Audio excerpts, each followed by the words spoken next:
नमस्कार, मैं हूं आपके साथ प्रिया। आप देख रहे हैं TTN 24 न्यूज। आज की खबरों की शुरुआत कुछ बड़ी खबरों के साथ।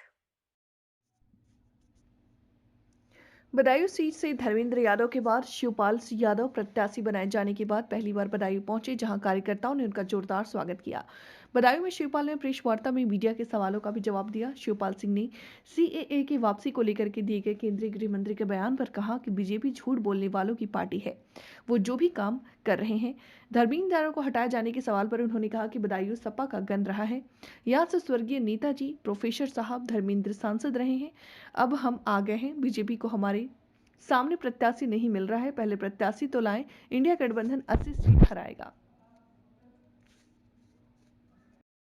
क्यों इतनी देरी हो गई बदायूं में आते आते प्रत्याशी बनने के बाद? अभी तो देरी हुई नहीं, अभी देखिए घोषणा भी नहीं हुई है चुनाव की, और यहाँ तक कि देखिए भारतीय जनता पार्टी तो अभी अब प्रत्याशी भी नहीं दे पाई। बहुत से जितने 51 तो दिए और जीत कर रहे हैं 80 की, तो हम इसलिए आपको बताना चाहते हैं समाजवादी पार्टी और इंडिया गठबंधन 80 सीटें भारतीय जनता पार्टी को हराने का काम है। पहले भतीजा अब चचा उसी सीट पे कैसे देखते हैं? देखिए आप सबको पता है ये समाजवादी पार्टी का गढ़ रहा है। यहाँ से नेताजी सांसद हुए, प्रोफेसर राम गोपाल सांसद हुए, धर्मेंद्र हुए, तो जब ये अब हम आ गए तो ये तो समाजवादी पार्टी का, अब इन्हें प्रत्याशी भी ढूंढे नहीं मिल रहा है। लेकिन बड़ा महत्वपूर्ण सवाल है, बीजेपी बड़ा संगठन से मजबूत है और ये सीट समाजवादी पार्टी पिछली बार हारी थी। क्या एजेंडा रहेगा आपका इस बार चुनाव जीतने के लिए? देखिए अब की बार पूरे देश से भारतीय जनता पार्टी हारेगी और यहाँ बदायूं तो जमानत नहीं बचेगी भारतीय जनता पार्टी के। सर चुनाव का नारा लगा रहे हैं, प्रत्याशी तो ढूंढे मिल नहीं रहे, और इंडिया गठबंधन समाजवादी पार्टी ने तय कर लिया है 80 सीटों पर भी हराएगी। सर ठीक चुनाव से पहले बीजेपी CAA का बिल लेके आई है और अमित शाह जी कहते हैं कि ये बिल किसी भी तरीके से वापस नहीं होगा, तो आप इसे किस रूप में लेते हैं? देखिए भारतीय जनता पार्टी पे कोई मुद्दे तो है नहीं, और भारतीय जनता पार्टी सत्ता में है, बड़ी घमंड में है, तो कुछ भी कर सकते हैं। तो केंद्रीय गृह मंत्री तो कहते हैं कि विपक्ष तुष्टीकरण की राजनीति कर रहे हैं। खड़े हो गए शेरवानी साहब के साथ में, कैसे साधेंगे उन्हें आप?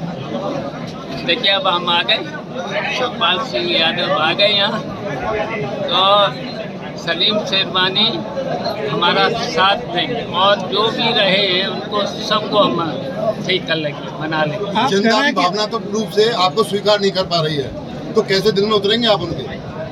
धर्मेंद्र यादव का भी नाम है उनके नाम। देखिए सब साथ रहे, सलीम शेरवानी हैं, जितने भी नेता हैं सबको मना लेंगे, उनके घर चले जाएंगे और सब ठीक रहेंगे। आप कह रहे हैं कि हम 80 की 80 सीटें यूपी में जीतेंगे 2000 हराएंगे, ये कह रहे हैं। आप जीतेंगे, मैं वही कह रहा हूँ, आप मतलब हराएंगे मतलब आप जीतेंगे। जीतने का हम हराएंगे। आप ये बताइए कि 2014 से केंद्र में मोदी जी की सरकार है, 2017 और 22 में प्रदेश में फिर से योगी जी दोबारा मुख्यमंत्री बने, आपका संबंध भी काफ़ी मधुर है योगी जी से, तो क्या ऐसा आपने किया है या क्या उन्होंने ऐसा गलत किया है जो आप 80 की 80 सीटें जीत पाएंगे?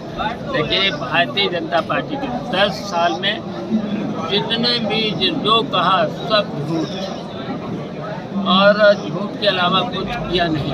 अब यहीं बता दो, बदायूं में हम बता दो, एक काम इनका बता दो, और समाजवादी पार्टी के जब नेताजी से लेकर प्रोफेसर से धर्मेंद्र से लेकर कितना विकास हुआ है, तो यहाँ एक काम बता दो। और जितना भी इन्होंने देश के लिए और देश की जनता के लिए केवल धोखा देने का काम। चुनाव से पहले समाजवादी पार्टी के गठबंधन में है कांग्रेस पार्टी, अभी स्वामी प्रसाद मौर्य से मुलाकात हुई है उनकी एक पार्टी के बड़े नेता की, तो क्या कयास लगाए जा रहे हैं कि स्वामी प्रसाद मौर्य शामिल हो सकते हैं गठबंधन में? तो कांग्रेस में हो जाए तो ठीक है, क्या है? नहीं, आप गठबंधन में स्वागत करेंगे?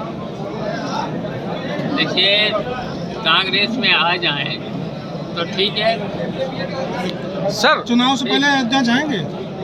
चुनाव से पहले अयोध्या में राम जी के दर्शन करने जाएंगे आप? देखिए, अब मंदिर तो बन ही गया जी। है? और जब भगवान जी बुलाएंगे जरूर।